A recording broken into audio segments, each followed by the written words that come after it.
Ooh, I was almost late there on the transition for the intro. From the capital of sports, it's the Matty B Show. What's I gonna say to you?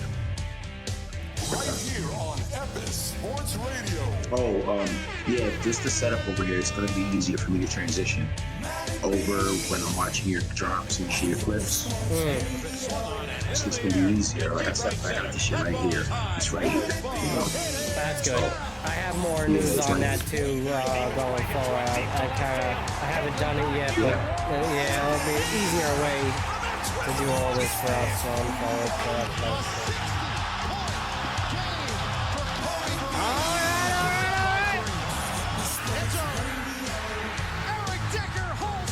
Epis Sports Radio. We're back!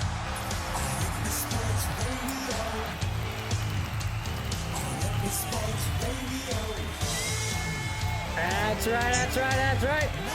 Episode 46. What do you say?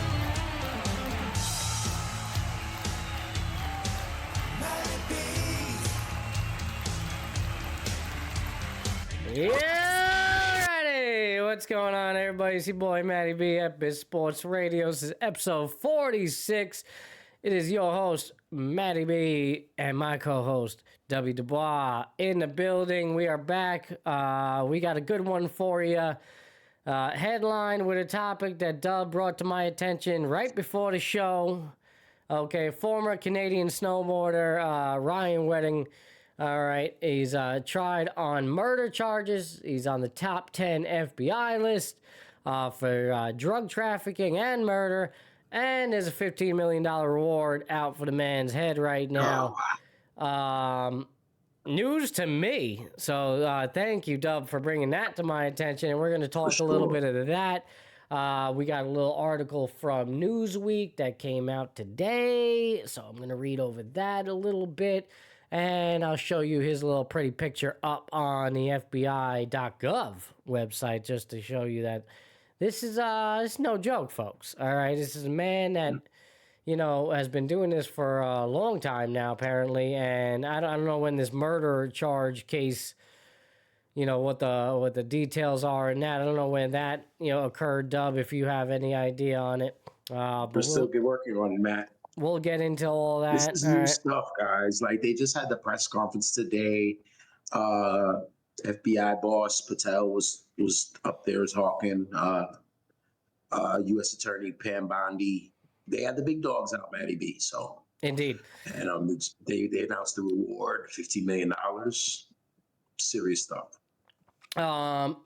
In other news outside of that, and again, that does tie into sports just a little bit, right? Because he is, former ex-Olympian there, Canadian snowboarder. I think, what years was he active? Old school was when he competed in the Winter Olympics. Right, there you go. He's born in 1980, so he's 21 back then. Now he's a grown 44-year-old. Drug trafficker. Boss. Indeed. Because the way they're describing this guy, man, they're saying he was the leader of this crew, a big crew who's connected to the notorious, infamous Sinaloa cartel. And they said he's responsible for many murders. They said they called his gang prolific. They use a lot of adjectives to describe him and his people. And when they do that, we're talking about the FBI. We're talking about the top cops. These people are serious, man. And we're going to talk about that later with our gambling friends. Same thing. Yeah. They're not fucking around, man. We've seen that in these last 6 weeks or so. Right now going on a little NBA action. All right, you got Knicks Dallas, Cooper Flag list, and Anthony Davis list, Dallas Mavericks. You could add Nico Harrison to that list as well. The Knicks should theoretically win this game easily. Brunson returns tonight, as far as I understand. He's there. He is there playing. Knicks just went up 24-22 on Dallas. A little less than a minute to go in the first. So they were an 8.5-point favorite on the road going into this game. So that just shows you Dallas, not a good start to the year for them. And it's just kind of falling apart. We'll get a little into the NBA talk because there's just too much to talk about there, and just in terms of, what's been happening with the recent games and just overall gambling, issues seem to be rampant, in the league, and not the only sport, right? We've seen the issues with baseball and Emmanuel Class A, and Yes. and everything that has transpired with that. He pleaded not guilty. I believe yesterday at the courts. So we'll see. What happens. Going What forward else is with he all gonna that. do, Matt? I guess he has no choice, right? Which one of But these guys I'm saying, I gambled, I did it. None it's of them are all pretty damn liars. obvious when you roll the tape. If you ask me, I mean, when you're It's like striking drugs, out, bro. when you're striking out Anthony Volpe, and your immediate reaction to that is fuck. Yeah. Yo, I saw those Okay. those little cuts of the different, like they were showing you Rozier throwing the ball out with the Class A ones. Yeah, When he's yeah. throwing the ball in the dirt. Yeah, And then very the one with obvious. Lopez, Yeah. The they Lopez is the connected best. that. Yeah. Yeah, they connected it like dots, bro. They came to Lopez's house. They locked Lopez up before Class A, and Class A is the one who got Lopez involved. Yeah. He the one who introduced him to the shit like, yo, you want to make some money in the clubhouse? And Lopez, dumbass, say, yeah. I have my theories on that, and I'll save it for later because We'd love to hear that shit, man. I personally think that's all BS. I don't. I think, right. I think it goes way deeper than any of us will ever understand. And I truthfully, I do. I don't. They made Class A made no money in comparison, but we'll get there. All right, you're gonna tell me stuff that I don't know. I'd love to hear. It's not. It's just a theory of mine that I heard. No, you're gonna use Off it the from fact, interwebs, though. but You're not gonna give me a shit theory. yeah. I mean, again, I don't know it to be fact, but we'll see. We'll see. We'll talk. So let's get into this subject. All right, of this former Olympian, Mr. Ryan Wedding, because this is just absurd. All right. I mean, you like to think Olympian, Olympic snowboarder, you get your life ahead of you. How does a guy go from Olympic snowboarder for the Canadian team to now trafficking drugs? And specifically in terms of the drugs, I'm not quite sure on what it was. You had speculated fentanyl. Fentanyl's been the big thing. Do we have any idea on what it was specifically? In the report, they said fentanyl. I mean, I'm sure there's other things. We're talking about a multi-million We dollar see a little bit operation. here. Sorry. Yeah. We see a little bit here. No, I pulled it up. Family. So this is the FBI 10 Most Wanted Fugitive. This coming off the FBI.gov website. Ryan James Wedding, conspiracy to distribute and possess with intent to distribute controlled substances, conspiracy to export cocaine, continuing criminal enterprise, murder in connection with a continuing criminal enterprise and drug crime, attempt to commit murder in connection with a continuing criminal enterprise and drug crime. So they list off all the charges right there. The conspiracy to export cocaine. So now we know cocaine. I'm sure fentanyl is in the mix. At this point, you have to think that anything's kind of on the table for this type of guy, right, Dub? Would you agree with that? Yes. I mean, I'm going to read a little bit real quick, yeah, Matt. you got Matt, it. This Take is the floor. eye-opening. Okay. This is from LosAngelesMag.com. And this article's from January 2025, guys. So he's been on the lam. I guess this week it blew up because of Bondi and Patel and those guys, but they've been after him. And now it's really known. But here it goes real quick. I'm reading an expert from this article. Okay. How Wedding became what Martin Estrada, the U.S. attorney for California Central District, called an Olympic athlete turned drug lord, compromises a blood-soaked trail that spans decades and stretches across several continents. Wedding, per a Los Angeles Review of Court records, is connected to some of the most dangerous criminals in the world. Dirty ex-Russian KGB agents, Iranian encryption experts, and Hezbollah-connected narco-terrorists and the infamously violent Sinaloa cartel. According to prosecutors, for 13 years, Wedding ran a $1 billion drug empire along with the motley coterie, I don't even know how to say that word, Coterie, of criminal compatriots. Among them, Naheem Jorge Bonilla, a music executive whose preferred nickname was The One. I'm almost done with this one. And whom investigators believe was negotiating drug dealers as the owner of the Miami Beach hotspot, Mandrake. So this guy got around. An Indian trucking magnate, a Toronto hitman, Russian mobsters, and Wedding's childhood buddy, Andrew Clark, the Olympic second in command, known by his alias, the Dictator. So that's his right-hand man. They're accusing this guy of movie a kind of cartel. This is movie shit. This is El Chapo shit. It sounds like Iranian encryption. What? Yeah. And what was the number that you had read off to in terms of like the whole, in terms of what the amount of money? Years. The amount of money they were moving. For 13 years, Redding ran a $1 billion drug empire along with a motley crew of criminal compatriots, among them Naheem Jorge Bonilla and a bunch of the other guys. That's absurd amount of money. Like, what? Yes, now, obviously, over 13 years. Now, obviously, you're $1 billion. Can you even fathom what type of money he's probably pulling in? I mean, easily millions and millions of dollars. Right. Quite possibly. You have to kill people to operate that kind of organization. Yeah. Because you can't operate that kind of organization without violence, without police corruption. And this is an international drug ring that Mr. Wedding is being accused of running. They got his boy up there. So this is a January article, though.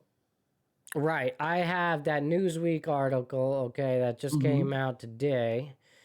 I could read that off for you guys, okay? Did Trump make comments on this guy? No, I don't think so. No, not yet, no. I was like, that'd be interesting. Nicknamed El Jefe. Wedding moves 60 tons of coke a year, so this ain't cocaine. 60 tons of coke a year? From the humid climates of South and Central America to the iciest reaches of Canada.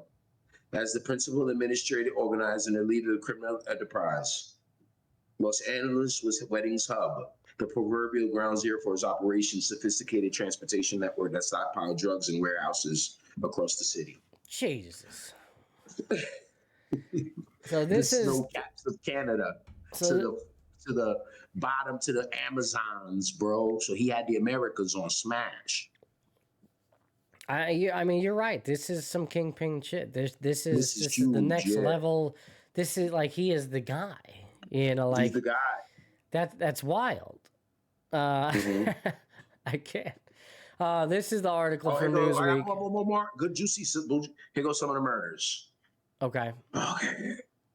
The former nice guy athlete was now mired in an underworld that was unremitting, callous, and greed-driven. For one, if anyone got in Wedding's way, prosecutors say he eliminated him using contract killers that Clark, his best friend.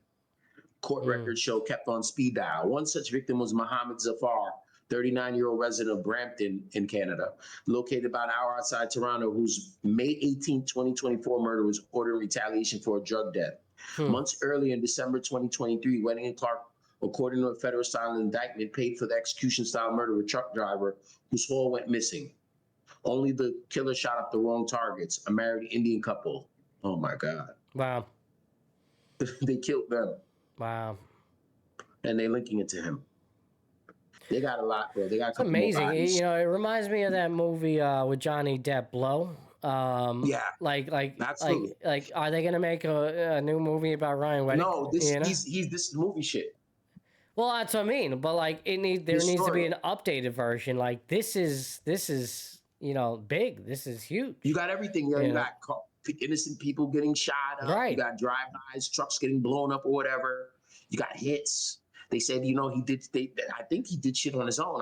But they have. It's not one or two bodies. They have, regardless, he's an acquaintance to this, right? No, bro. But shit, doing it and telling someone to do it. We just got a subscription on YouTube from 4 minutes ago from Princess May Buenafi.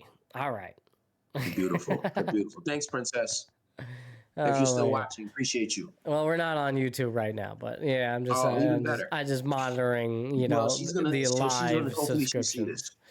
Freaking all right. So let me at least read off this Newsweek because I'm trying to get to that.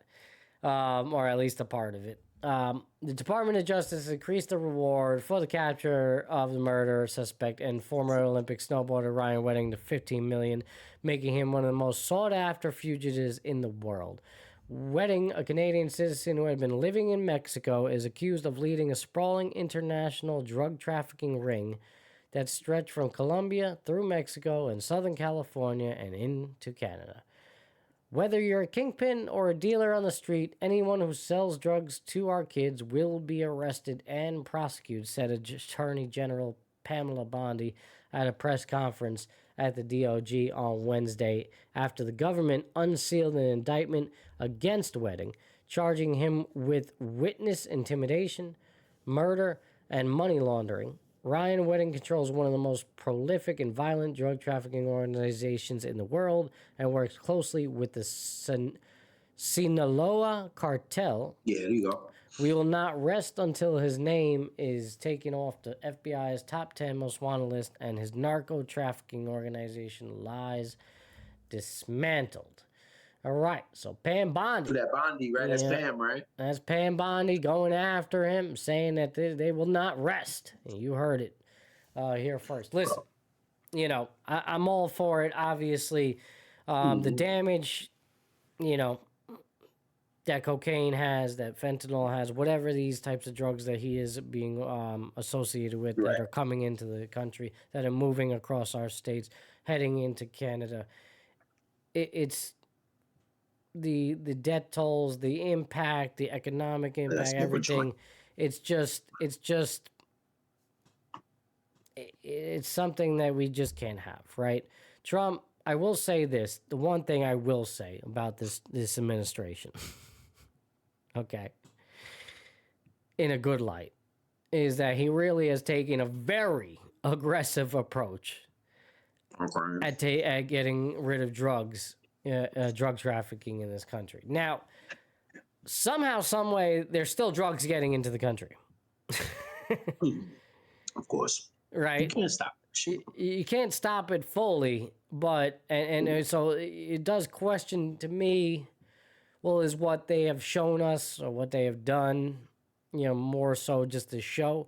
But you've heard from other countries that they're upset by his aggressive behavior. They're literally taking out cartels on boats and drug trafficking on boats. They're just throwing bombs on them and putting an end to it.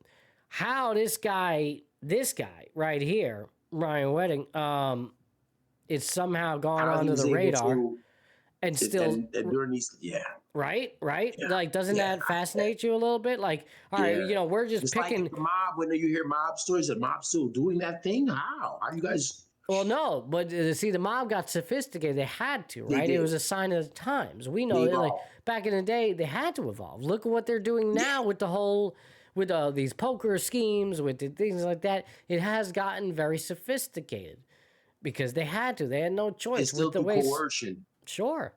With the way surveillance is nowadays, bro, like, it's just, how does this happen? This guy is heavily connected. And, we were talking about stuff off the air, Matt, and I don't have any of the articles from me substantiated, so I'm not going to really go crazy, but he's married to an influential Iranian woman. He has other connects. You heard some of the names you were rattling off. How the hell does he know KGB agents? Right. You know what I'm saying? Right. He's connected. And, he had an alias.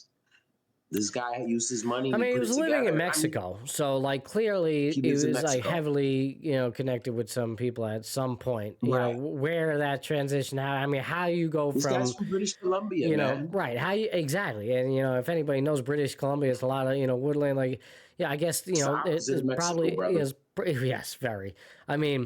Sure, I don't know. Somehow, some way, I'm sure there's definitely drugs being moved through British Columbia.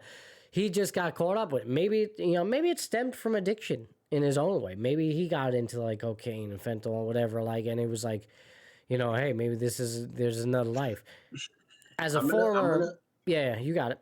No, go, brother. No, I'm saying I'm just trying to make sense of it all because it's like, as a former Olympian, as a former Olympian, realistically, right? Like, I'm sure he wasn't making a lot of money.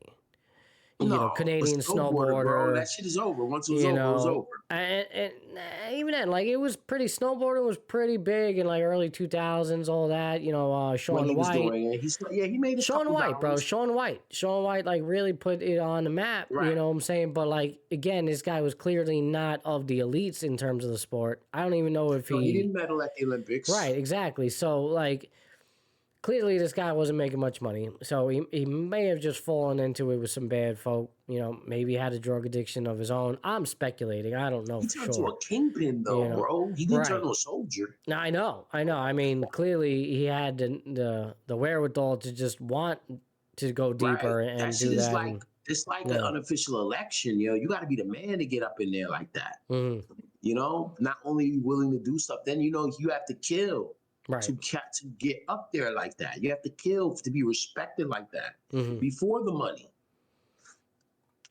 You understand? This guy, he's a white guy, bro, from Canada. He had to put in work to get respected by these people, to be trusted by these people, to rise the ranks of what he's being accused of, what we're reading. I'm sure the government is their case. They probably hyped a little bit of it up, but I'm sure there's truth in everything they said. Probably they have something, man. They're gonna hype it up a little bit, but I mean, all right, it's $1 billion, not $1 billion. It's 700 million. Who cares, right? So how much are they gonna? You know what I mean? This guy, man, it's like he went away. He went under the radar, and Real he went quick. to drug dealer school. Yeah, but I like that drug dealer school. I pull it up for the people right now. Okay, Yeah, so the Sinaloa cartel resides in Mexico. Okay, kind of along apparently the coast, the west coast of Mexico. All right, and right. Yeah, at some point, again, he must move down there and tied up with them, and the rest is history. In L.A. Yeah, he's a West Coast guy. He's British Columbia's West Coast, so he got up on that coast of Cali. Between Cali and Vancouver. Vancouver is a super drug hub. Yeah, super. Okay, it's like Seattle times 10. Like, I mean, not drug hub, but drug user place.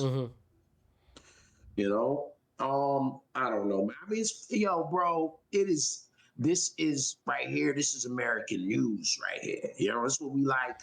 We're talking about it 20 minutes. We got a bunch of other minutes for it, but like we were saying off the air, this is movie she said on there, but my thing is like what I was gonna say earlier. When does a kingpin say that's enough? I'm gonna retire.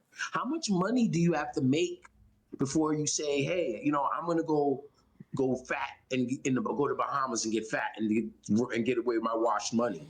Because obviously he had those opportunities, and they all do. When do you say no? But they never do. They all stay and get caught. right. There's like 1 out of 1 million. And probably right, like even when they decide, okay, maybe now's the time I get out the game. Generally, there always something would go wrong, right? Yeah, something no one's gonna let you. Yeah, some people won't let you. Yeah. You might have to sneak out. You're gonna get killed. The fear, the paranoia. The more you make, the more scared you are. It's not a life that a normal person would want to live. Yeah. Because the rewards in the beginning, you're gonna finish with zero. You're either not gonna have a life, you're gonna be dead. You're not gonna have freedom. You're definitely not gonna have the money and the hoes and all that other shit and the cars. That's this guy was running I don't know. When do you say, yo, that's enough? It's like you're the drug addict too when you're the dealer. You can't stop. Well, I wouldn't be surprised, right? I really wouldn't be surprised. $1 billion. I know that it's not all that money wasn't his and it's split apart amongst a bunch of motherfuckers, but I'm sure he could, yeah. Real quick, just a little bit more insight in terms of Sinaloa cartel. They were known for cocaine, fentanyl, heroin, and cannabis, and methamphetamine. Yeah, so, this is the gang that El Chapo ran. Chapo Guzman. Yes. Is it Joaquin Guzman? Joaquin Chapo. El Chapo. Yeah, that's right. Yes. Yeah, man. I mean, and when you're into that, I'm sure, this Ryan Wedding was a bit of a user himself. How else do you get into that shit, right? You just don't. It's very rare that you would get into the whole drug trafficking thing and you're not using a little bit. You know what I'm saying? Yeah, he's a steroid head. It starts there. Right. So I'm sure, a little bit of heroin, a little bit of coke, I mean, and, marijuana is probably a given, but, I would think so, at least, but again, not that matters or anything. Mine's not it's just blood marijuana. I grew mine. I'm trying to get into the mindset. It's not blood weed. Yeah, it's not blood weed. It's not conflict weed. Conflict weed. Yeah, you conflict diamonds. You sure about that? You haven't had any conflict weed in your life? I'm ashamed. I'm sure I have. Fucking disgrace.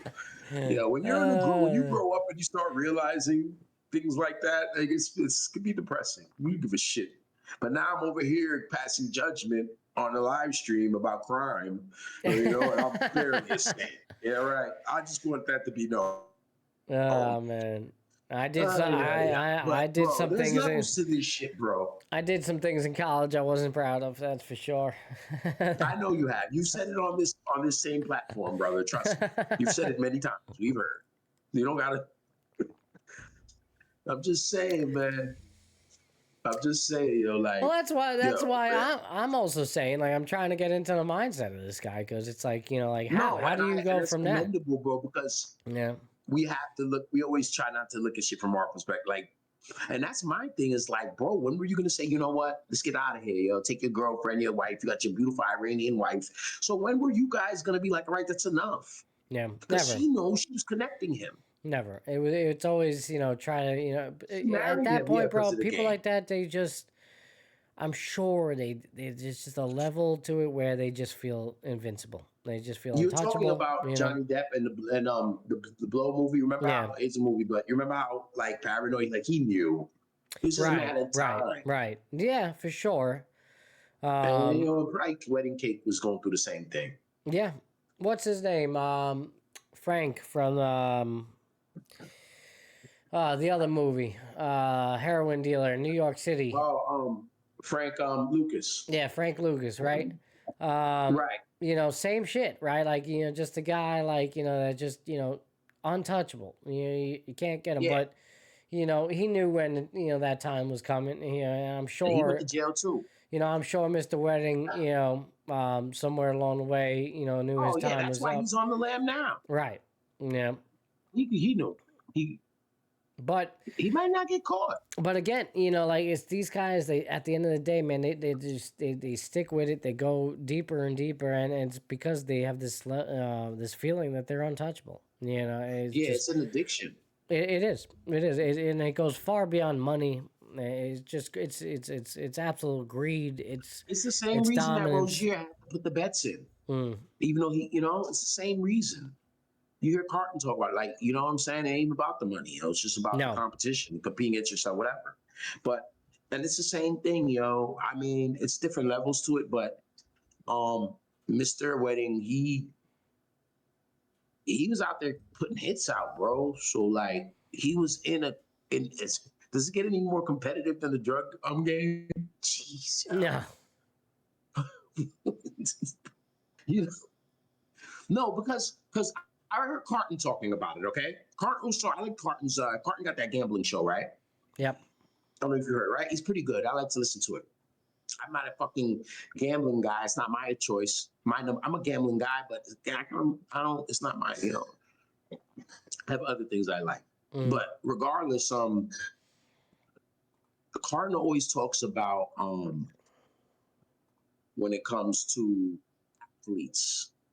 And also the mob guys are talking about it because when that shit popped off with the athletes, they went crazy to talk about it. Sammy was up there talking Francis was Mike Francis. They all had good opinions, and these guys are experts. These guys are bookies, Italian mob bookies.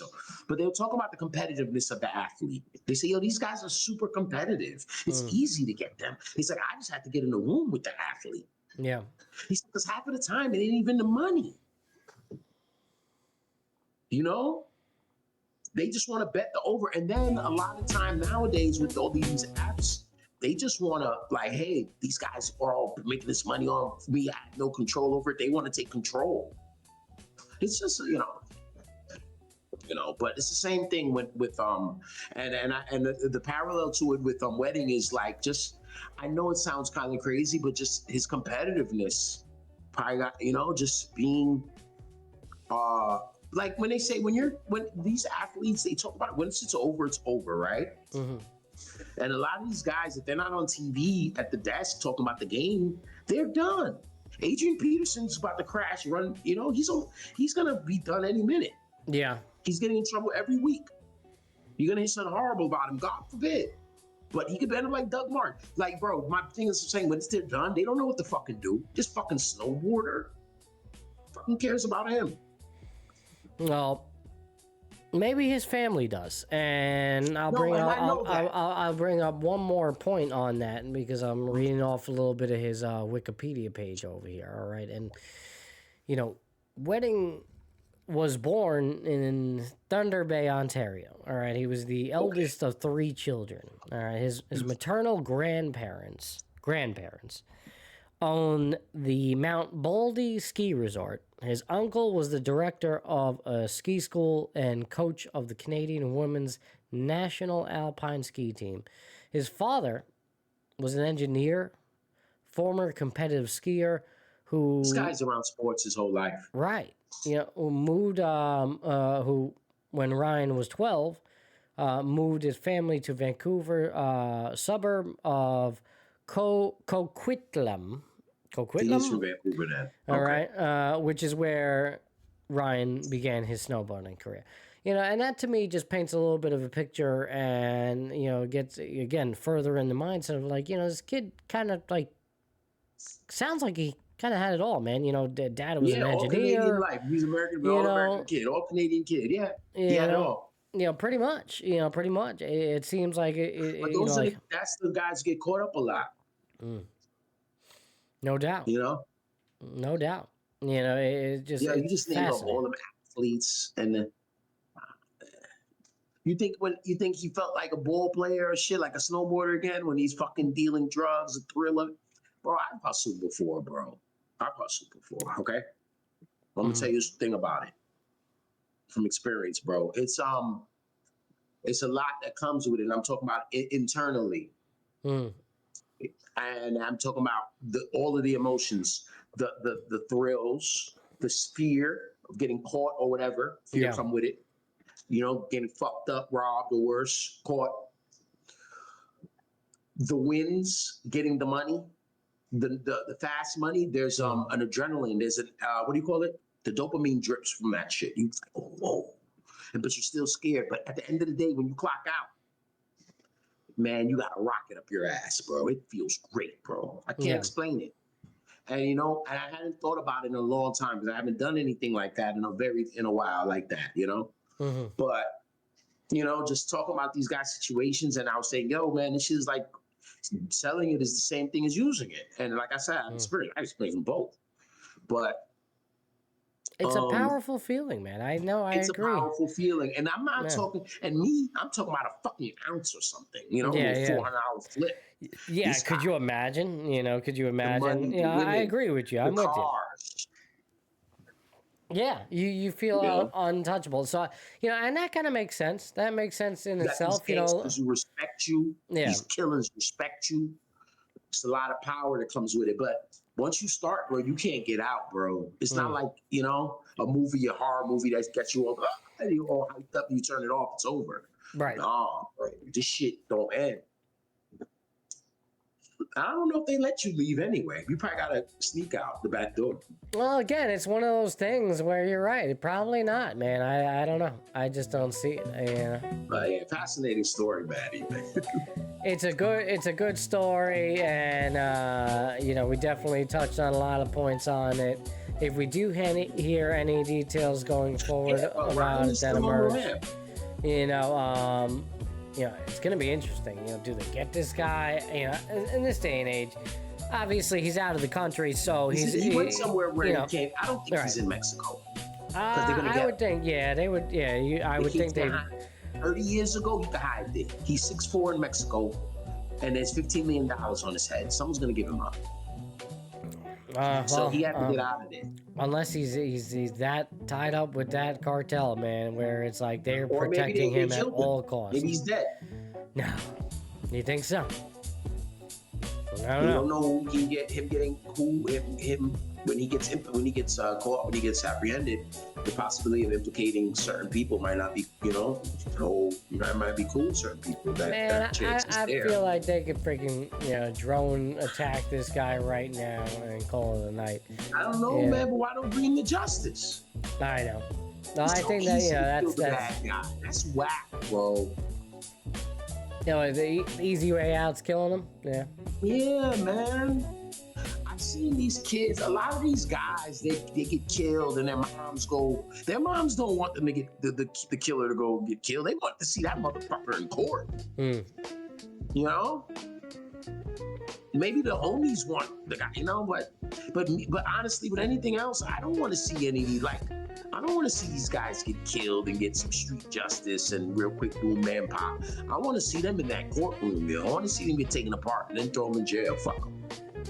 Give them I don't know, man. I think that is easy, sometimes. Yeah. With, fucking fuck, man. But if they just bomb that guy, man, that'll be whack. Let him go to trial. Put it out there. Because once they kill you before trial, they can make any narrative. Yeah, he did this. And they'll solve 1,000 crimes with it, which is probably bullshit. I don't know, but a lot of athletes getting arrested, Matty. A lot of athletes getting arrested. All right. Again, and if we hear any updates about Mr. Wedding going forward, whether he's still alive, he's not alive, just more, updates from the FBI, who knows? We'll see. We'll keep you informed as we go along with the show in the coming weeks. All right. Right now, currently, what time is it? Almost about to hit the 11 o'clock hour. All right, here Eastern time, as we are live here on Twitch. Thank you for joining us, those that are here. Whether you're watching in post, we appreciate you as well. Please like, comment, share, and subscribe. Knicks losing 47-43. 2:23 to go. 4-11. Dallas Mavericks undermanned 4-11. Indeed. As the clock ticks away here in the first half, the Knicks might actually be down in this game. Jalen Brunson in his return, 4 for 11, 10 points so far, 2 for 5 from the 3. Not terrible, not great either. -5 plus minus for him. On the Dallas side of things, the top scorer for them so far tonight, Najee Marshall. All right, Marshall, 16 points, 4 for 5 from the field, 3 for 4 from downtown. They can't stop him in 14 minutes, and he's 5 for 6 from the free throw line. All right, 3 rebounds to boot.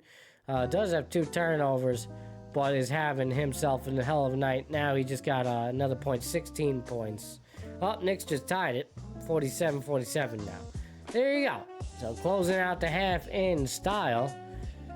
This is, listen, right now on the I know there's not like must-win games right now, but this is kind of like a must-win game for my Knicks. I gotta say, because you lose this, they've been terrible on the road, which seems like they're continuing that trend.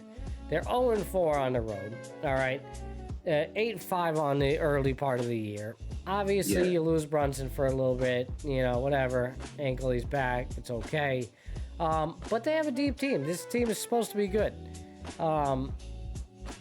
If you lose tonight, 8-6, you're nearing that 500. It's just not a good feel. It's not a good look, especially in Brunson's return.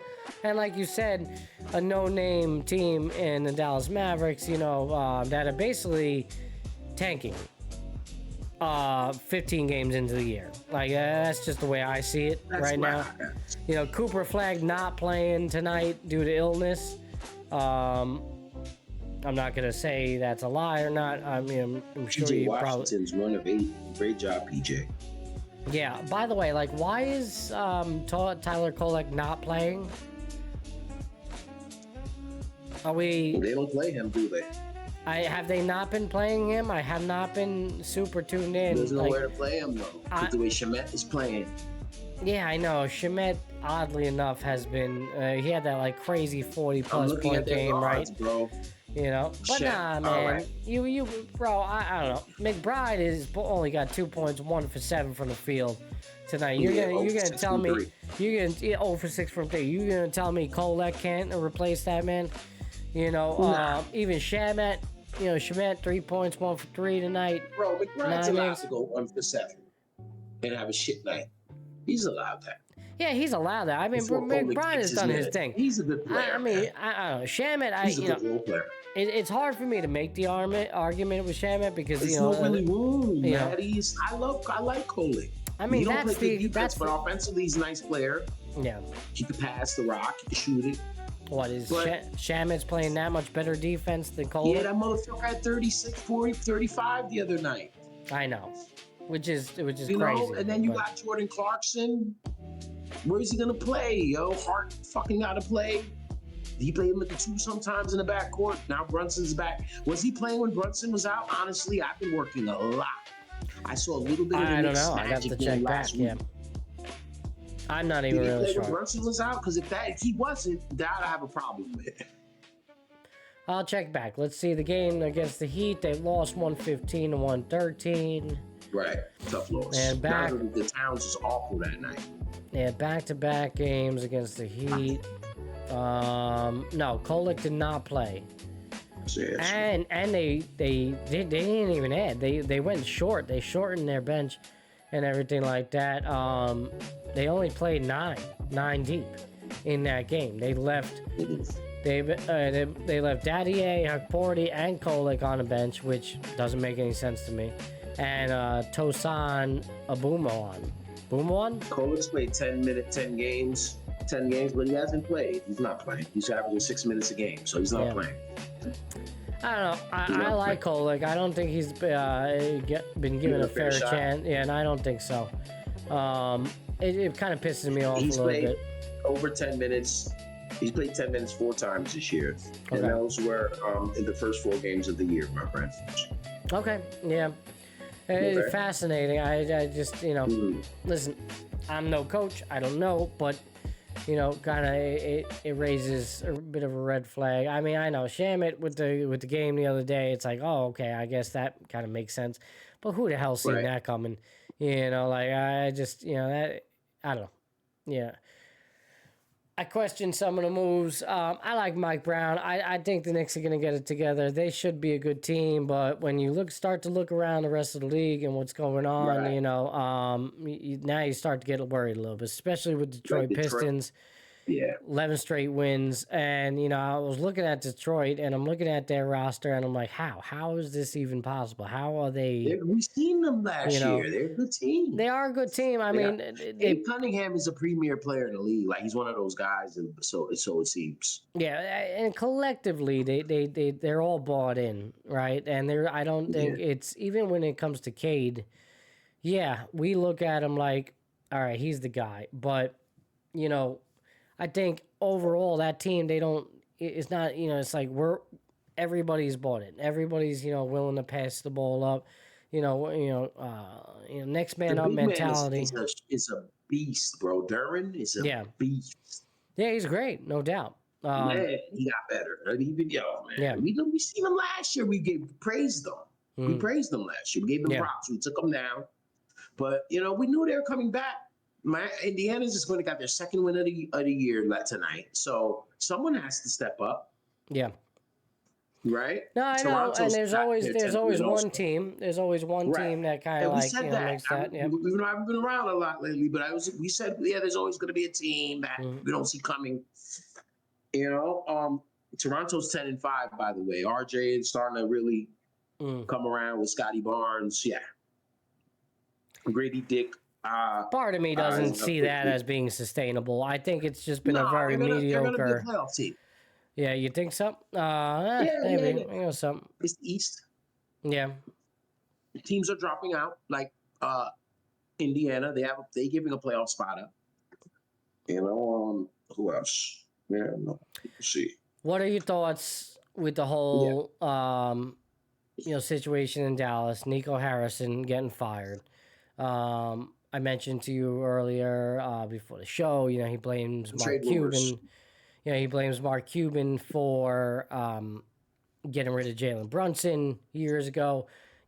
Trade rumors now. You're hearing about Anthony Davis. Mark Cuban also. Mark Cuban was also. Blame Mark. Cuban blamed Nico. Yes, and just a little nice footnote there. Cuban has now been reinstated with his previous roles in Dallas, and he is, although he doesn't have as much shareholder in the company anymore. But they want more him involved. They want him more involved with decision making now in the absence of Nico Harrison. So what? Our conspiracy. Sorry, guys. Sorry, excuse me. Yeah. So what? Our conspiracy theories garbage? The Las Vegas one, or are they trying to move away from that sneakily? Well, I wouldn't necessarily say that. I mean, I think that's still on the table, especially now because everything you've told me, it just leaves the owner out of any blame, right? Because Cuba's not the owner.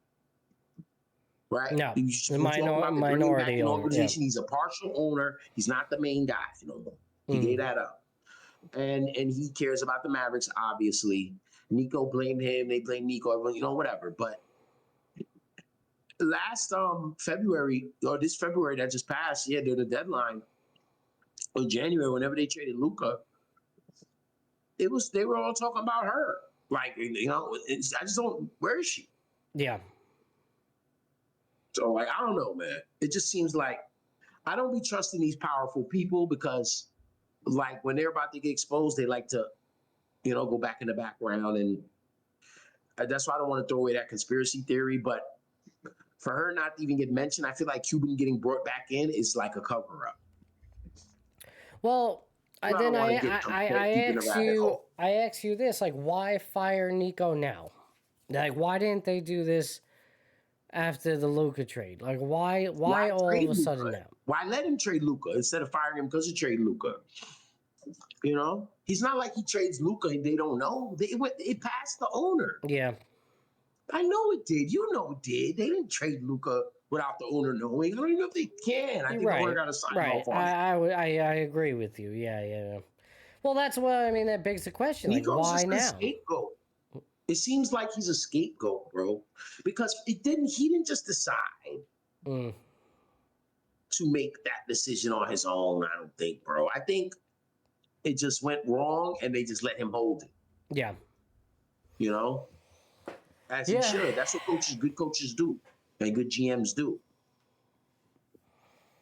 They take bullets for the ownership. The timing of it is just absurd. I don't get it. Why they did this now? 14, for whatever they are. All right. Maybe they're just not that good of a team right now. You know what I'm saying? Yes, I think they put a lot of stock in Cooper Flag, and it's not like he's underperforming. They traded for a fucking glass man. They traded for street clothes. Nobody told them to trade for street clothes. They could have had anybody for Luka. We've had this discussion amongst a whole 1,000 other commentators and podcasters and whatever. Everyone said that. At least you could have got more. Fine. You don't want him. You think he's fat. Right. Whatever.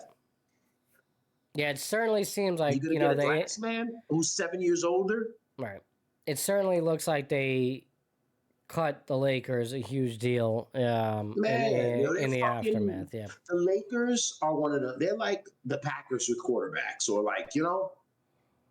or like the Patriots now with quarterback. You know what I mean? As soon as they turn around, they can just, Austin Reeves, now he's becoming this premier offensive player in the NBA. Now LeBron, it's like they got a new player with him. Now he's just going to come and facilitate. That's all you got to do. Yeah. Yeah, he doesn't have to be the leading scorer anymore. No. I mean, he returns last night, right, and just looked great. 40-year-old LeBron. All over the place. Just looking healthy, looking spry. And here come the Lakers. They're a realistic realistically, they're going to be a hard out. I don't know if they're championship bound, but they will need be a more hard out. size. They still Yes. need size. Yeah. They still need size. Yeah. No doubt about that. And, could they address that? Will they address that? We'll see. They better, you man. And if they don't, they're going to get torn apart by their fans and everyone else. Yeah. They tried to make the trade for the guy from the Hornets last year, the big man, Mark Williams is his name? Mm-hmm. Big 7-foot shot blocking post guy. Yeah, yeah. And that shit fell through, whatever, right? And he failed the physical. Yeah, then Phoenix got him. So I don't know. They need a big man, and the league is evolving again. Because that big man who can rebound the Duran and the Senguns and those, they're what's his name? There's a bunch of those guys. Wemby. In the league, these 7-foot Wemby, guys who rebound and Jokic. score. Yeah, obviously, yeah. No, they don't. I'm not even talking about those guys. Forget about those guys. All right. Oh my God. How about this? Let's talk about him because I really want to hear your Jokic, take on it. 50-50, whatever the other night. Jokic is still Jokic. All right, I don't. He's the best player in the league. You think so? Really? Yeah. I mean, he's having a really good start to this year. When you look at the depth, first of all, he won a championship with that team, with the Nuggets. He's got a title. He's got MVPs. I mean, is Wembanyama not the best he's the best player player? in the league still right now. Wembanyama is not better than him. I mean, he's right there. Okay, you want that's it. These are the two best players in the league. Fine, whatever you want to do. But I think, I agree with that.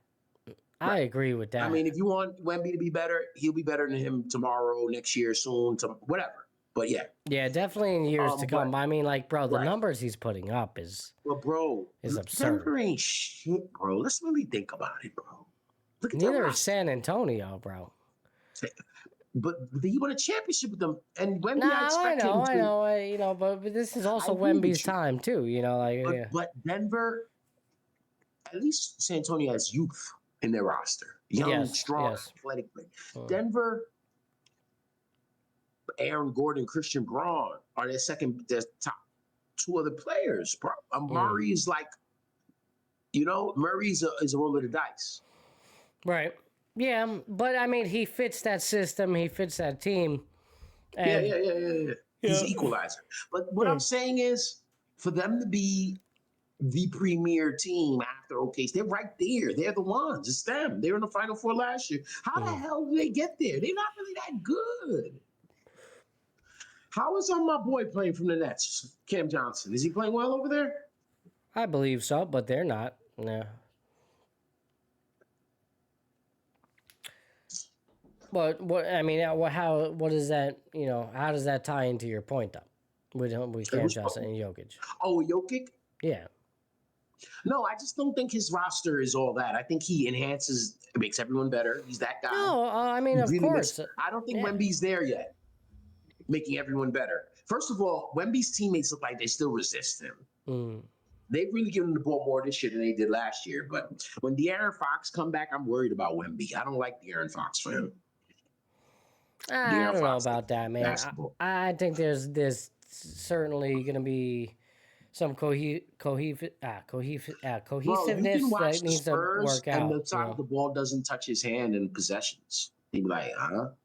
Yeah. Jokic, the ball touches him every possession, whether he brings it up, whatever, bro. I agree. I don't know, man. It's just the passes, the outlet. He's just perfect, bro. And like I said, Christian Braun is such a solid player. And I'm like, and like I said, Aaron Gordon. I don't know, man. They won a title. I don't think they're going to win another one. No. But just to be in the mix, when you look at their record, bro, you're like, damn, these motherfuckers, these sons. How come the Bucks aren't doing that in a weaker conference? And they got a great player. Yeah, they do. Surrounded by pretty comparable talent. Yeah, but he's not, as good as he is. And I love me some Giannis, but he's awesome. Denver is better, I think. I really do think a little bit better player. Yeah, a little bit. They're overall just a better team, but you're right. You're right. I mean, Jokic is in that category. It's much like when LeBron was in his prime, bro. I mean, he could really just genuinely do whatever the hell he wanted. He's one of the best players I've ever seen, bro. Yeah. In a 4-year span, 5-year span. I'm fucking almost 50, bro. Yeah. He's one of the best players I've ever seen in a 5-year span. And it's so You know, funny you could because throw, I see better. We compare errors just in his time, his 5 years, his chance. He's been phenomenal yeah. since 2018. Like ridiculous. 7 years. And he does And you it know effortlessly, right? Like effortlessly. it just doesn't seem like this guy would dominate in He's that not capacity. athletic, but he gets the board. Yeah. You know? Yeah. Shoot the three in your face. But whatever, bro. You want him to give you 15 assists instead tonight? Okay. Yeah. So, but honestly though, I think that kid in Detroit, he has something, bro, like championship pedigree. Oh, I'm Cunningham? worried about him. Yeah, I'm worried about him going forward. Being in the conference of my having won a championship at 52-year Knicks, I'm really worried about this guy. He's the kind of guy that keeps you in a championship drought. And we already beat him. I'm watching him do the interview with Kevin Durant, and he was talking about his experience with the Knicks. And I'm watching him talk about it. I'm like, this guy's ready for more. You know, I'm worried about him, bro. And those guys are getting better with him. When you get veterans like Tim Hardaway Jr. in line, I never seen a player make Tim Hardaway not like Tim's not. You know, you watch Tim play since you were in high school, bro. Tim's gonna shoot the ball like fuck you all. Yeah. Right? But Cunningham commands this presence, bro. And like I said, the big man's getting better. They have other players. Right. Even Tobias Harris, who's always critiqued and ridiculed, he was able just to have a nice, quiet, good year there last year. You know, it's that kid. To me, he's the real deal, man. So, you know, I mean, hey, you make a good I'm more argument. scared of him than I ever was of Trae Young. You make a good argument. They've won 11 in a row, the hottest team in the NBA right now. And virtually, and no one talked about them in the offseason. They talked about Orlando to come up, or Atlanta. The Knicks are going to be there. Boston, Indiana falling off. It's going to be the Orlando, New York, Cleveland, Orlando. No one talked about them, and they know that. Right. Like they wanted That's the another playoffs. thing too. Yeah. No one did. Me and you might have mentioned that. Because I remember a couple weeks later, I was like, damn, bro, we don't even talk about them. And I was thinking about them. I was like, they're all right. But that was before, like, these guys are going to fucking go nuts. But we'll see. But, I mean, at the end of the day, everything's going to run through Oklahoma, huh? Everything's going to run through OKC, so. Well, I mean, in terms of the Western Conference, obviously 15-1. Right. You see Shea just been sitting out most 4 quarters. But, hey, man, you never know. Like you say, you just mentioned the Nuggets. You're very high on them. 11-3 to start the year. A bit of a resurgence by them. Who knows? But, yes, the juggernaut is the Thunder. Somebody needs to stop this team. It's virtually the same team that they had last year. And, they're not arresting people and shit. They're hanging out. Yeah. Has Jalen Williams come back yet? No. Has he not? No. Scottie Pippen hasn't played yet. But then again, man, I'm telling you, like, you look around the rest of the league, man, his first 5 teams, like, even the Spurs, bro, I'm telling you, with a very healthy Wembanyama, who knows the type of move? Finals this year? Yeah. Who knows the type of move they make at the deadline? Yeah. I don't know, man. Shit. He's like LeBron, bro, in his second year, third year. It's a matter of time. You see that dunk over Draymond? You see that thing? Yeah. That was ridiculous. Bro, he's 7'9". No, I know, but it's more than that to me. It's obviously like you should be able to do something like that at that he got the height. handles. He got it. But he's got the hand. Yeah, he's crossing people up. It's crazy watching him. He the blocks that he's producing, bro, per game. Oh my God. He's gonna get a quadruple double probably this year. Yeah, he's gonna redefine. He's gonna get a quadruple double this year. Yeah. Do you think 10 blocks? Yeah. You might like this one. Do you think who's we know the other guy that I'll mention, but Wembanyama or Shaq, who would you take? Prime. Now let's just assume Wemby stays healthy throughout. Like Prime? for the route, has a nice little 15-year career, just one of the dominant players of all time. You talking about Orlando Magic Shaq? Yes. He had three. And Shaq in its entirety, like just what he was able to When do he in went the to Lakers. LA, all of a sudden he got bigger and just. Yeah, but he was He as always dominant as strong. can be, though. But he used Still. to run the floor. Yeah, He used to do, you saw have more athleticism talk and all that. He Orlando still was the Shaq. bigger. He still was a man among children. Right, but who would you rather have? Man, that's tough, bro. That's a good one. Why'd you ask me that? I don't know. It's just because it just came to mind. I like that. Yeah, I like that a lot. Yeah, Wemby is. I've never seen anything like. Because my answer is Wemby, and I love Shaq. I really do. It's freaking Shaq, bro, and he was dominant, like you said, in Orlando. Player of all time, bro. Yeah, for those that really don't know, kids growing up today and all that, you didn't get to watch him.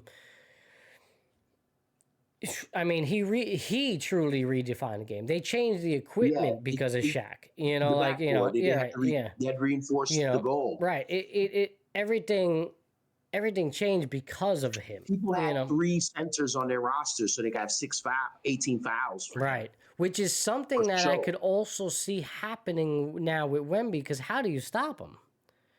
In terms of height. Guard him on the perimeter. Right. That's the difference. That's what you got to do.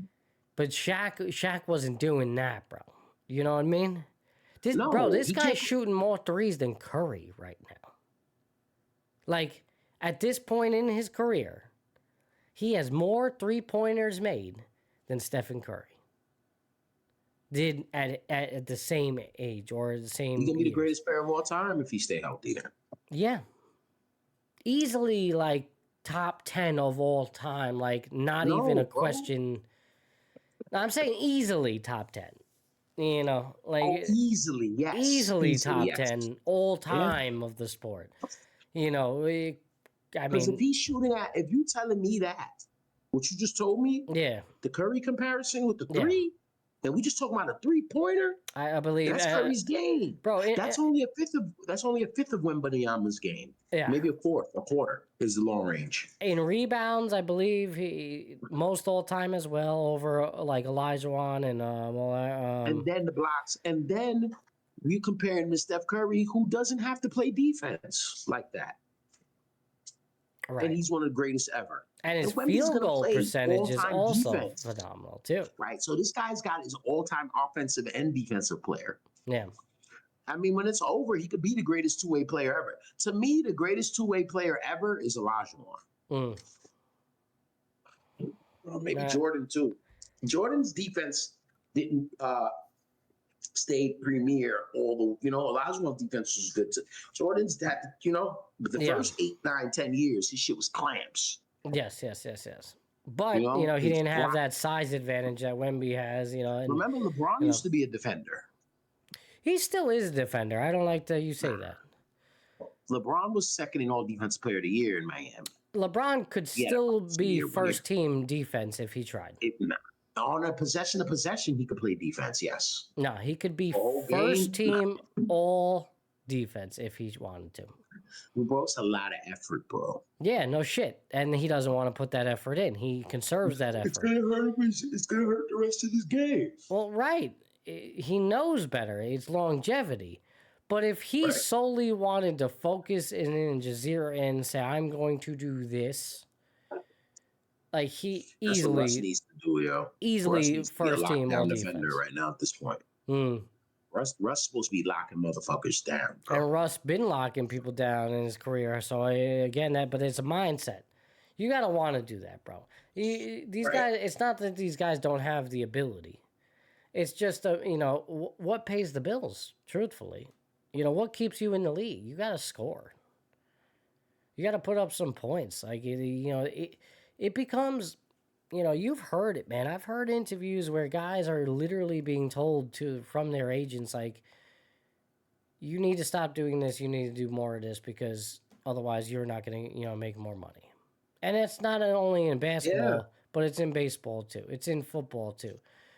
You need to make the smart decision and, you know what I mean. Oh, That's how they teach I these don't kids need now, you. man. I don't It's need you smart team. hitting 320. With 20 home runs. I need you hitting 260 with 35 to 40 home runs. Yeah. You know what I'm saying? Yeah. But yet you look at an MVP race in the American League. Who won this year? Dub. The guy with the numbers. The guy with the numbers. The guy that actually hit for average and power. Right. And not the guy that solely hit for power and He a little edged out average. Cal Raleigh, by the way. He edged him out, huh? A little bit, no doubt. I think Couple votes. Cal was just as deserving. I think it's Yeah, I hard agree. I just think it's hard to quantify his role as a catcher. On top of being such a good power hitter, which is why, to be honest, I don't know. I really had to debate back What do and you think forth. about it? You thought it was Judge. I remember we did this. You said it was Judge. I think at the end of the day, I would have went with Judge. If I had a vote, I think I would have gone the Judge. It's not route. like Judge. Judge almost won a triple crown, Mm-hmm. right? Except for Cal Raleigh beating him by about 5 home runs. Right, and it's not only that; it's like the OPS, the everything. Like his impact It alone. dwarfs. Right. I mean, you're talking crazy amount ahead of him. 70 points in the OPS. Like it's absurd. So that in itself is kind of insurmountable. And as good as Cal was, and good as as an offensive power hitter he was, and great catcher too. Called a great game. Defensively, behind the plate. right. Like that in itself is really hard to do in a day and age where they like to rotate their catchers. This guy was out there the whole damn time. You can't say the same for Judge. He wasn't always out there this year. Him solely focusing in the outfield. right. Him solely focusing on offense, but still the numbers prove that. The numbers prove that, man, he was just on a different level. And you got to give him the nod a little bit. I'm not upset that Judge won. Yeah, I'm not upset that Judge won. I wouldn't have been upset that Cal won. No, I think said it the really same thing, and I would have really. been. Some people were, but I would have been cool with it. Some people felt like how whatever, man. To think he got robbed is ridiculous, though. No, he did not, and I agree with you. There's no way in hell he got robbed. Right. That's not his thing. Judge was just that good. It's really that simple.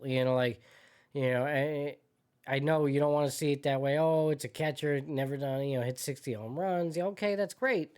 It's a milestone. Right. One of the greatest catching years of all time, no doubt. Better than Piazza, whatever. Sure. We could put him on that pedestal, and and if it wasn't for Judge, right? Or if Cal, even if Cal was maybe in the other league. Maybe if he was in National League, maybe then, you can argue. But then again, you also have Ohtani where it's like, okay, the guy also pitches. So, right. All right, was Cal the better offensive player? Yeah. But, is he going out there and, throwing 100 miles per hour and shit like that? So, it's a hard argument. And same for Judge. Like, if Judge was in the National League, who do you pick? Dub, you going with Ohtani? Ohtani. Right? Yeah. And look how quickly, your thought process was on that. Not let him Ohtani. Yeah. He pitches, and his numbers are just as good. And Judge, man, we're a little spoiled with it, no question. All of us, including his detractors, because they didn't think he should have won again. And, and me, he played only 90 games in the outfield. This guy's got 4 MVP. 4 or 3? Oh, Ohtani? No, Judge. He got 3, right? I know Ohtani's got 4. I think Ohtani's got 4. Ohtani beat Judge for 1, I think. Yeah, they were. Let's see. Yeah, Judge has got number 3 now. Yeah, number 3 for him. He should have 4. His rookie year, he should have won it. Hell yeah. He had 50 home runs his rookie year. They gave him Rookie of the Year, and he finished second MVP. I actually had an idea. I was gonna do like a whole like short video about like the best rookie year ever in baseball. I think I'm gonna do that still. Who's your nominees? Judge is one of them. Yeah. Pete is up there Modern as well. baseball. So modern. Unfortunately, it has to be because Modern. So 2017 Judge, 2018 Pete Alonso. yeah, Pete's up there. Man, there was a couple others, and I think some old Ichiro. school guys as well. Yeah, I think there was some old school guys as well. Ichiro. You won But, MVP. You want to you count him? He's 30. Right, and I really have to like dive into it a little bit because I want to like be really sure on my stance on it. But and like obviously notably mention a couple of guys that are deserving of it, you know. But yeah, like I just thought that would be like a cool little video, whether it be like maybe a 10-minute video or even shorter, like just a quick little 1 minute, 1.5 minute short or something like. Right. But yeah, that was an idea that I had. But Maybe pull up the Rookie of the Year list. yeah. Oh yeah. Yeah, look, they got their goes numbers deep. by on Wiki. It goes deep for sure. Random Todd Carew, 1967 rookie, 292 batting average, 8 home runs, 66 runs scored for the Twins. He won Rookie of the Year. I'm looking for that monster year. I don't see it yet. As I scrolled through, Freddie Lynn had an incredible rookie year in 1975. Jesus Christ, kid. Oh, he won MVP and Rookie of the Year, you son of a bitch. Freddie Lynn, that's right. For the Red Sox, 1975. That might be it right there. But modern.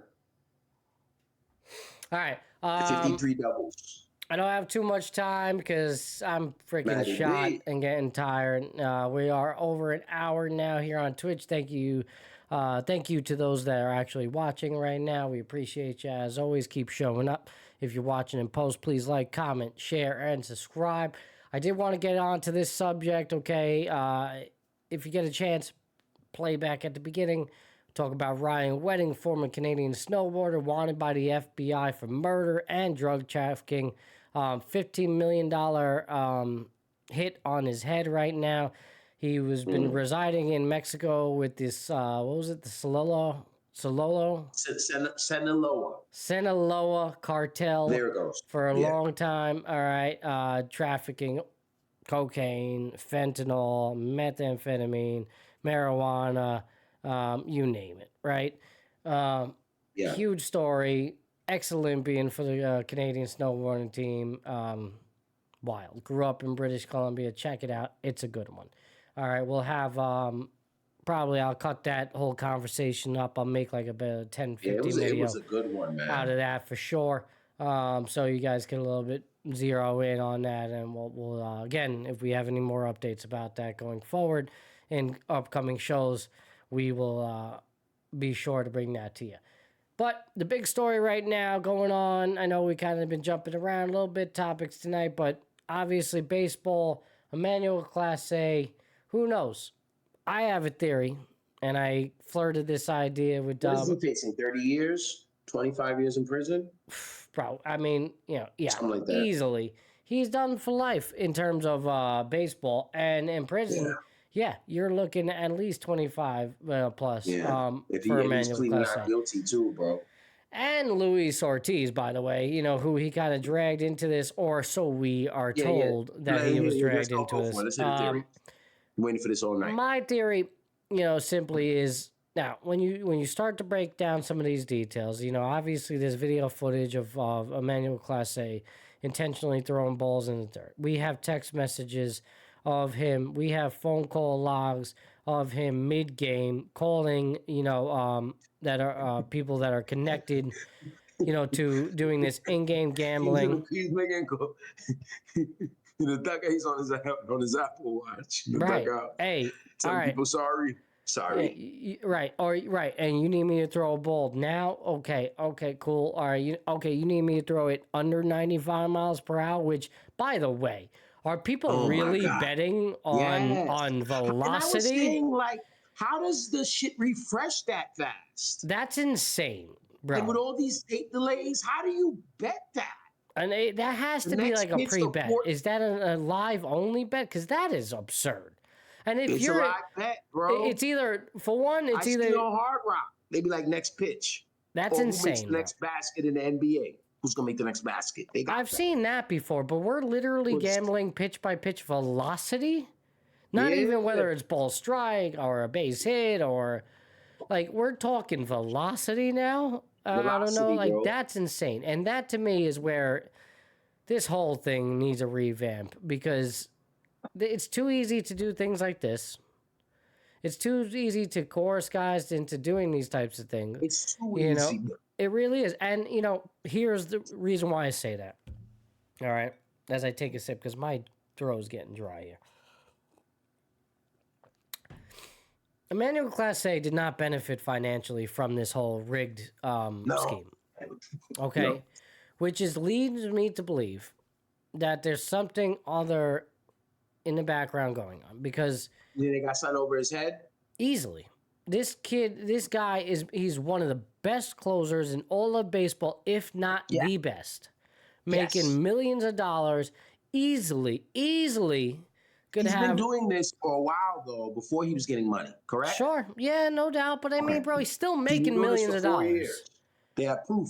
He's still making millions of dollars. I don't care what you say. Like what he's making in bro, he only benefited about $25,000 from this. That ain't nothing. He didn't even make the Terry Rozier money. Terry was making more money now. That's chump change, you know, for you throwing around. And even the people benefiting from him, they only made upwards of like 400,000, I believe. So That ain't shit. it really ain't shit, you know. So it makes me believe that it's almost like he was told you have to do this or there's no choice. Could he be blackmailed here? He comes from the Dominican Republic. They'll kill his mother. Type right? shit. They'll kill your mom. It could be. It could be. Maybe it's not as deep as that, but maybe. Well, he's gonna have to start talking. Maybe there is, a little bit of that going on. I personally do believe it because it just doesn't make any sense to me. Why would you throw this? All right. You're one of the best in the game. Angles. All right, let's come from the mob guy. I know the mob guys or the criminal entity of it who hooks up with the athlete. Mhm. All right. Why would you want him to fucking crash out and fuck up? I know you want him to work, but you want him not to get caught, right? Yeah. As much as possible. I don't know. It's like overdosing your customers, bro. Why the fuck would you do that?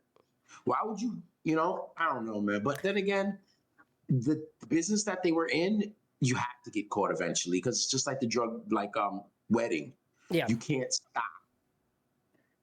Yeah, but okay. They So won't what? let So you what? stop He's just if you wanted to. he's helping out a couple of buddies of his or something. Where I it's think that's like, what Rozier kind of was doing, but I think Rozier had financial problems.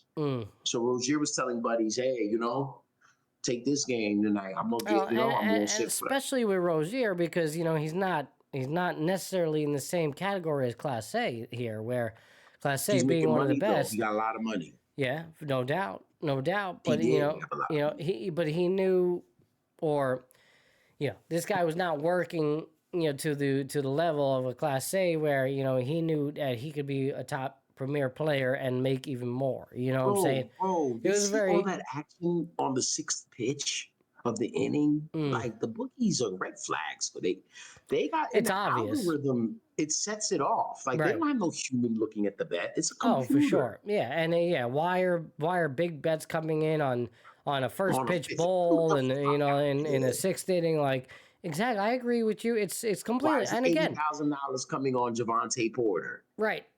And then, bro, like in terms of Class A, it was obvious, bro. You play back some of that footage, watch him throwing pitches in the dirt. Meanwhile, like it's completely controlled, and How then did he get caught? and then you see videos of him, like I said earlier, striking out Volpe, immediately screaming "fuck" afterwards. That's how he got caught, and along with the text messages, it was easy probe. They knew this was going on. Once they get pointed in the right direction of Class A, no doubt they go on the phones. It's over. Yeah. But when did they? Who caught him? The internet? Because I noticed the It's internet been going on for a couple of years. This dates back to 2023. 2020. Yeah, 2020 or 21. He did it. Really? Before he I won think a lot of the ones that were in yeah. question was I couldn't 2023. believe it. Okay.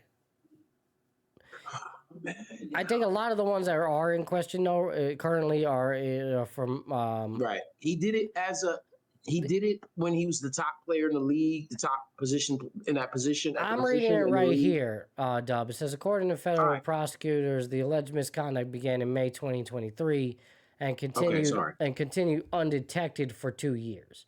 In the lawmakers' view, the length of the time before discovery raises fundamental questions about MLB's oversight systems, especially when contrasted with other cases. You know, again, and you know, it's Now they're gonna have a gambling department in the FBI. We're just gonna watch games every night and look at Reddit pages and watch and see if the user, because you got the internet user, they're gonna help you solve crimes too. right. Okay, How about this? they solve crime, they solve murders on the internet all the time. How about this? Just revamp the whole fucking system and maybe just not allow this much freedom to gamble. These prop bets are ridiculous. Yeah, maybe just not do this. The live bets, You know, are maybe outta this hand. shit's got to stop a little bit. Nah, because bro, you can't put the cat back in the bag, bro. Stop I it. understand That's you, wishful but it's a problem, and it's clearly rooted in you seeing it across all sports. You know, in football, bro, They open the door to bro. it's very obvious We that talked they're about aware of the this. spread. We don't know if we're ready for gambling, legalized gambling. Yeah, then and we're not the ready We for have it. right here in our phones, but like you can't undo it. The money's coming in. This America. You see the Well, you advertisements. could undo it. Red button. You could undo it, Can't. but why? You know, will they? Probably not. No. No, they're not. So you can't. I know what you're saying. You can, Yeah. but You they're not. should. Honestly, no, you should, because it doesn't even when it comes to basketball, when it comes to football, more so. You mean turn off the apps? Not turn it off entirely, but I think you need to limit it in itself what No, you want to can gamble on. regulate. Yeah, that's what you start with. These Now, prop bets are crazy. how much do you regulate it? These prop bets are Do you crazy. take all prop bets away? Maybe, do you yeah. Not let us, I don't have the right answer. I don't know. did you but see that kid from New Orleans, University of New Orleans?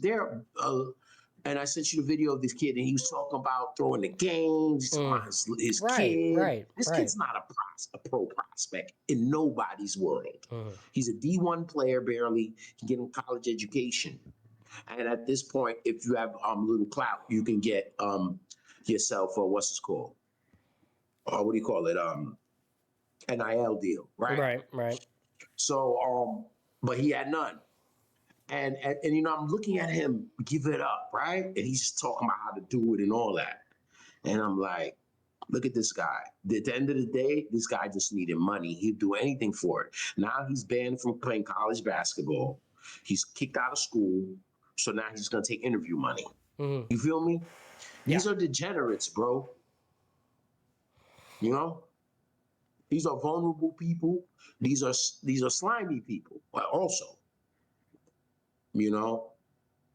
Well, again, but how do you stop it, right? I think the only way you can realistically stop this, is take away the individual prop bet. I mean, it would literally stop all of it immediately. Yeah. Because now we just go back to the fundamentals. You betting on the money line, betting on the spread, betting on Hard Rock, you can't. There's no profits in college sports. Only the pros. Thank you. I like that. See, maybe they figure that's a you good can never reason. bet props because they know the college athlete is vulnerable. Right. Exactly. So the pros are vulnerable too. Exactly. So there you go. There's your answer. Right. You're right. That's it. You're so smart, Matthew. I mean, I didn't even know that about the college betting because I don't bet college shit. But there you go. Put this together. Yeah, they don't. You only can take over under first quarter, first half lines, team lines. Right, only team lines. Fuck it. Because it would enable. Now, could that also lead to rampant gambling allowance? Yes, it could. Get motherfuckers in it with you. Aha, there you go. Because you ain't gonna be playing with that over under, bro. Right. Yeah, exactly. So your teammates are gonna kill you. Now that you can play with your own prop. And gonna know. I could see a college team completely conspiring No doubt. Austin Powers, with each other. 1980. Yeah. Right. You know, like where they kind of throw a game. You know, Black Sox way back in the day. It happens, right? Yeah. But I think that's the immediate solution to all of this because, again, I don't see. I knew it was going to happen in that way, especially for a bench player on an NBA team or, you know, a baseball team. You know, I maybe not so much football in that sense, but I maybe football too because you know, fuck, you know, for all right. See, the general you know, consensus was originally, like we were saying, and you know, the pros, and I used to say this: the pros get money. Why would they do that for a couple thousand? But then again, sometimes the money's not the motivation. And I'm understanding that more than I did 15 years ago because I used to think, you know, the pros got money. Why the fuck would they? Especially after Timmy Donaghy got popped yeah, in the NBA with the ref shit. And you're like, yeah, it was going to be a ref or an umpire, somebody who says a strike is a ball. You know, somebody could change the game a little bit, 1 inch at a time. But these guys, man, Class A shit was so risque and egregious and almost disrespectful. Insulting. right. Like, well, right. Because and that's what really started to boggle my mind about it. Because all right, the guy didn't make a lot of money. but that's what crackheads do, and like big addicts do. Like So- they lie and So it's one or the other, right? and It's they can either get away with shit that they can't get away with because they're disillusioned. so it's one or the other. It's either he's really stupid, or He's in addiction, or You your know, theory. yeah, or he's truly been blackmailed by Right. potentially a cartel, somebody willing to release some sort of information. Maybe the guy maybe he raped somebody. I don't know, and like somebody's got word on that. Yo, You this know, is some and they're movie shit right now. and they're willing And to like, if you don't do this, we're gonna kill you. That's You did it. this to her. You know what Or you're we're gonna gonna do? release we're gonna release this information, and you're fucked anyway. So you have no choice But he pleaded not guilty. because why not? Right? Play into That's that gonna be his narrative. defense, Like, and that's not gonna fly as defense. bro. Who Blackmail's not a knows though? defense That's what I mechanism mean. for it. Like maybe what he's being blackmailed with is just that egregious. Maybe if he was raped a It's 15-year-old, amazing I don't how know. hard it is to believe that these guys are throwing this shit away for nothing so easily. It's so hard to believe it. I'm not saying your theories are garbage. I'm just saying how it's we're just trying a to theory, find right? something. There's no merit. No. Yeah, and I'm just saying Yeah. how we're trying to, because it's hard to fathom from our non-baseball throwing brains. Yeah. Like.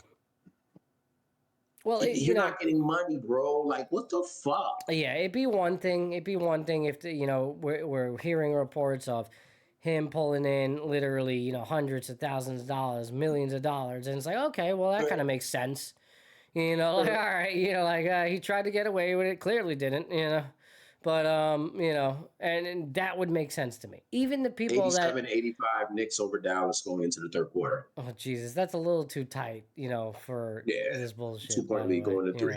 Win is a win. Get on the road. Get the hell out of there. Yeah, Don't they lose, better though. get this win. I swear. I'm gonna have some choice words.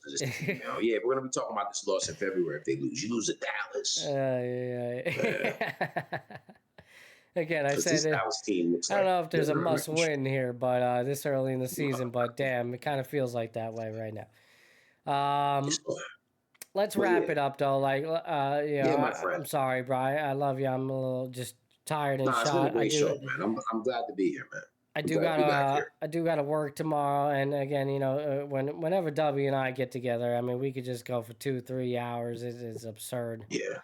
Yeah. So there's no Putting all stopping these us. possibilities together. Yeah.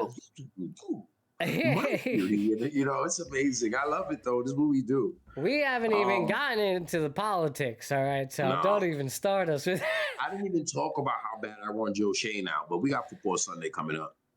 That's shit. That's going to be a conversation for the rest of the year, right? It's such a shame. I know it's been a month since you last been on the show, and we haven't gotten to talk about it. All here on Epis, and it's kind of crazy how that all transpired, right? There's so much hope for the Giants, and everything. The injuries occur. Cam Scott goes down. Malik Neighbors, everything, and then the and collapses. then the collapse. Right, the bad fourth quarter losses. The Dayball getting fired. Somehow 49ers Joe Shane's still around. Pouncing you. Yeah, it just wild turn of events there. Just the highs and lows of a football season. So there'll be time for that. There'll be time for that for the rest of the regular season, for the off season as well.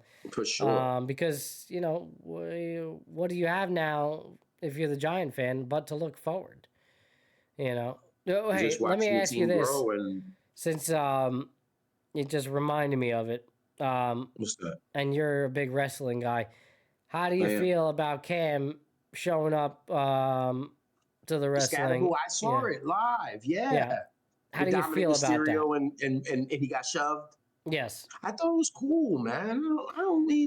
I mean, honestly. The reason why I asked that is just because of his injury. Like, it was a bit aggressive. Yeah, he has the ankle injury. He was standing up. But I mean, they talk about everything they're going to do before they go out there. Sure, but even watching, like, it's still a very aggressive pushing. Right. And clearly, yes, it's premeditated. They know about it. Yeah, they got my man, the comedian, right next to him over there. Andrew Schultz. Yeah. I love him. He gets into it as well. It's cool. Every time he comes there, he beefs with the bad guys. It's cool. I like it. You of all people have actually gotten me into the rest of it. I don't watch it, no doubt, but I like watching the clips. I like hearing about it. It's fun. I do. I do respect the culture. But for Cam, with the severity of the injury, it's just still kind of fresh. I think it's a little tone deaf on him and whoever's in his corner. Like, all right, maybe. God forbid, bro. So everybody fuck off. God forbid, he falls backward a little bit, and you just. He told everybody fuck off, though, didn't he? Cam? I know he did. He did. So I'll give him credit. I mean, that's the type of guy that he is. Kiss my ass. Kiss my pink ass. Let me live my life. No doubt about it. No doubt about it. And he's a streamer too. Him. He's a streamer. He goes on his stream and. He was just showing his ankle the other day on stream and saying how oh, it's okay, guys. I'm rehabbing it and. Look, I believe him. But even him, he was like, he's showing you like I could barely like bend it still. So that's why, having watched that and then like seeing him at this event, and then doing that, it kind of rubbed me the wrong way. Like if I understand. I was like, all right, if I'm his coach or I'm his, he got a halo on it or something. Yeah, I believe there's some screws in there, but there's there's a bandage. It's bandaged up, and he has just a lack of mobility right now. Like he really doesn't have great mobility. And you see the ankle, the foot is cast? No. It's not cast. There's just like a brace on, like very tight compression like brace, but or maybe when he goes out to events like that, he probably does wear a cast. It was just what I was watching was on stream. He was at home on stream. So it's probably the cast is off. It's like temporary cast, whatever it is, a boot probably, right?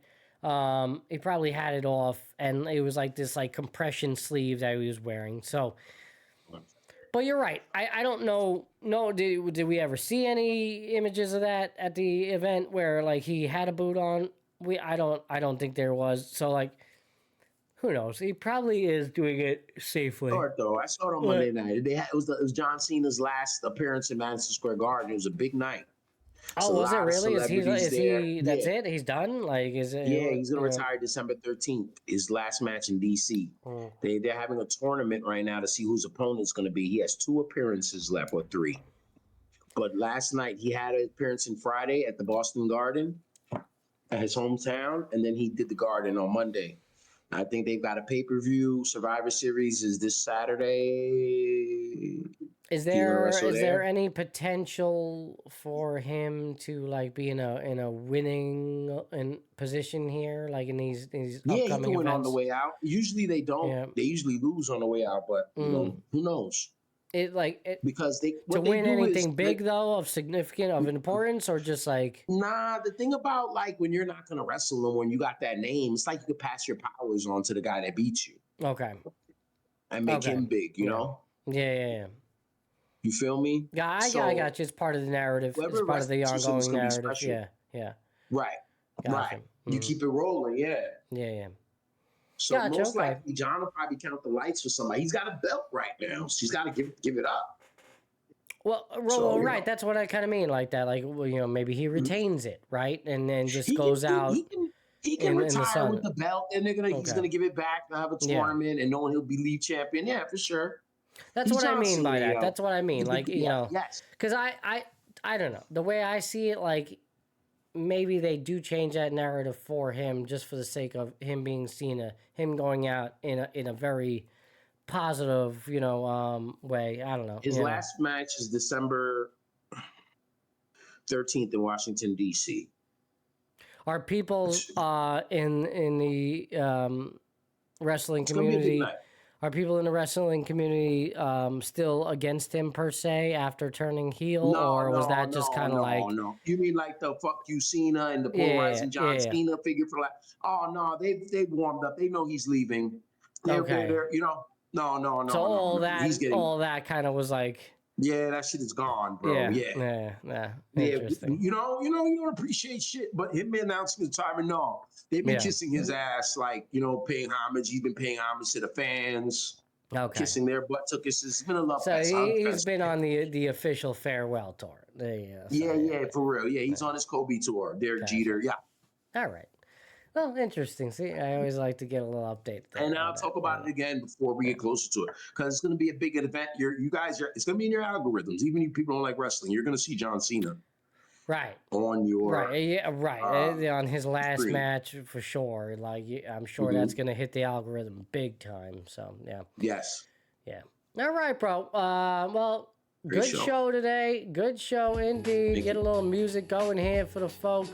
All right, we had a nice little couple of people in here on Twitch. I noticed. All right, so thank you. Nobody in the chat tonight, but a couple of people stopping by, so appreciate you, whoever you are. We love you as always. Keep showing up. For those that are watching this on YouTube. In post, I apologize that we were not able to go live tonight, or whenever it is you're watching this. All right, as this originally aired here on Wednesday the 19th, and now 11:46 p.m. Eastern time. Thank you for stopping by. Thank you for tuning in. All right, whether it's just watching part of the episode or all of it, please like, comment, share, and subscribe. Let us know where you come from in the comments. Dub, yes, it's good to have you back, babe. Thanks, any Matt. Closing, you know how we always do. Any closing comments for the people? Nah, man, we talked about everything, man. I got to take, I'm good tonight. I had a great night, though. I enjoyed being here, man. I missed it. I'm fuck where I've been at. Fuck I've been doing. It's all good, baby. We understand life gets in the way. Well, without further ado, thanks, everybody man. Thank you for tuning in to episode 46. All right. Please do check in. Check out the beginning. Check out the end. A lot of good discussion here. I'll be cutting up some edits for this episode, indeed, especially about Ryan Wedding, because that was a fabulous topic, and kudos to Dubby for bringing that to my attention. All right, everybody. Keep showing up as always. Stay tuned for further updates on the show. All right, keep those notifications on. Look forward to next week's Mental Mondays. And I don't know, I'm trying to get another sports show in this week. I'm trying to get another interview. I want to be there. If I'm not at Gecko Garage, I will be here. That's okay. But I've been trying to schedule another interview with a former guest on the show, ultra runner, my friend Kevin, who I recently ran the 50-mile race with. I'm trying to get him on. You had Kevin on before. I had him on before. I'm trying to have him on again because we want to talk about our race that just occurred. I want to talk about his 100-mile race and running the Atlantic City Marathon as well. The guy's a freaking beast. So, really want to get him on. I've been just trying to back and forth with him, trying to schedule something. So I have tentatively, we've talked about going live Friday night. So I'm trying to see, but he was like, hit me back up in a couple of days. I'll let you know. So I'm like, all right, no doubt, I will. So we'll see. At some point, I know I'm going to have him on. But if you're watching right now, you're saying, hey, man, why can't I come on and talk to you? Well, you can. Hit me up. DM me on Instagram. All right. You can hit up W as well. You got his handle right there, W_DeBar. Hit us up. DM us. You interested in coming to the show, whether it be the Mental Mondays, whether it be the sports show. And I'll see what I can do for you. All right? I'd appreciate it. And I appreciate you. I love you guys. I love you, Dub. I'm going to hit this music off and send that outro, baby. Keep showing up, everybody. Let's go. Epis.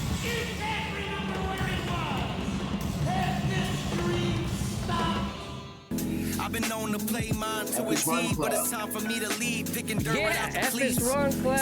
Hashtag Epis Run Club. Me off my feet, cause the devil never sleeps.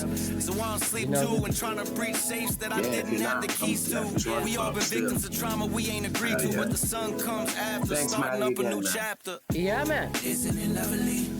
Bringing back the Matty and Dub outro. All right. All right, everybody, have a beautiful night. A happy hump day. Hope you have a beautiful Thursday, Friday. And again, if you're watching in post, we appreciate you.